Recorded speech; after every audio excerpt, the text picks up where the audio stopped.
अरे बिद्दू, आज घर में बहुत काम है। आज तुझे स्कूल जाने की जरूरत नहीं है। लेकिन दादी, आज तो स्कूल में मेरा टेस्ट है। अरे एक दिन स्कूल नहीं जाएगी तो ऐसी कौन सी तेरी कलेक्टर की पढ़ाई छूट जाएगी। वैसे भी मैं देख रही हूँ आजकल तो बड़ी भीड़ हो गई है। अपनी दादी की बातें सुनकर बिंदु नाराज हो जाती है। तभी उसकी माँ कहती है, अरे बिंदु, इतनी छोटी बात पे मुंह फुलाने की क्या जरूरत है। दादी बिल्कुल सही कह रही हैं। लड़कियों को तो घर के काम काज सीखना चाहिए। अरे बहू, रमेश के लाड़ प्यार ने इसे बिगाड़ रखा है। कम से कम तू तो मेरी बात समझती है। अच्छा, मेरी पूजा का समय हो गया है, मैं पूजा करने जा रही हूँ। इतना कहकर रमेश की माँ वहां से चली जाती है। इस तरह बिंदु की दादी और माँ दोनों अक्सर उसे घर के कामों में ही उलझा कर रखते थे। कुछ दिनों के बाद राजू और बिंदु के 10वीं के रिजल्ट्स आते हैं। दोनों बच्चे दादी को अपना अपना रिपोर्ट कार्ड दिखाते हैं। शाबाश मेरे लाल, तू तो बड़े अच्छे नंबरों से पास हुआ है।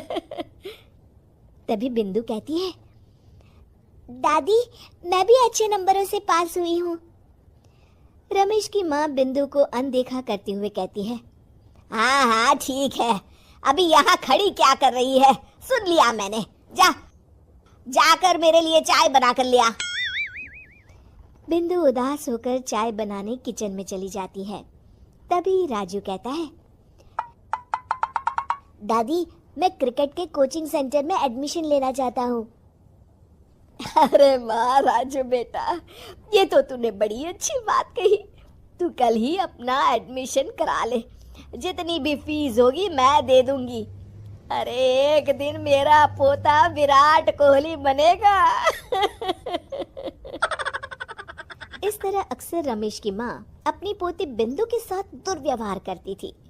कुछ दिनों के बाद रमेश की माँ और उसकी पत्नी दोनों सास बहू मिलकर राजू का एडमिशन अच्छे स्कूल में करवा देते हैं, लेकिन बिंदु का एडमिशन नहीं करवाते। इस बात से नाराज होकर बिंदु अपनी दादी से कहती है, लेकिन दादी मुझे भी आगे की पढ़ाई करनी है। अरे क्या करेगी आगे की पढ़ाई लिखाई करके हैं? आज से ये पढ़ाई का भूत अपने दिमाग से उतार दे। इतना कहकर रमेश की माँ वहां से चली जाती है।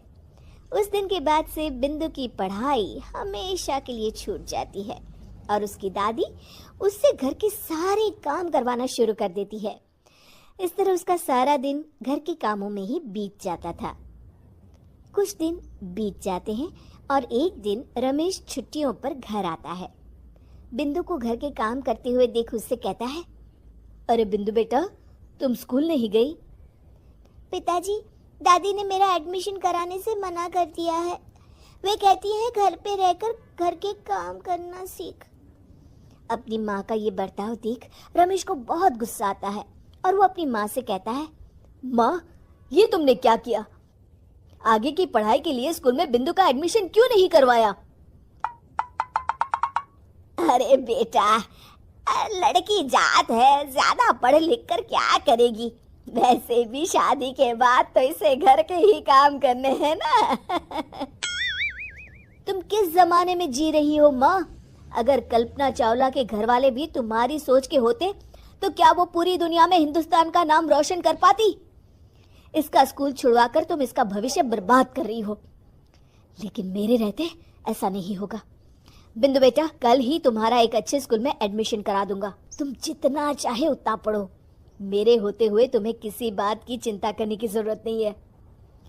अपने पिता से हौसला पाकर बिंदु खुश हो जाती है और कहती है, जी पापा, मैं खूब मन लगाकर पढ़ाई करूंगी और बड़ी होकर डॉक्टर बनूंगी। ये हुई ना बात, शाबाश मेरी बेटी। शिक्षा, लड़का हो या लड़की, हमें दोनों को आगे बढ़ने का मौका देना चाहिए।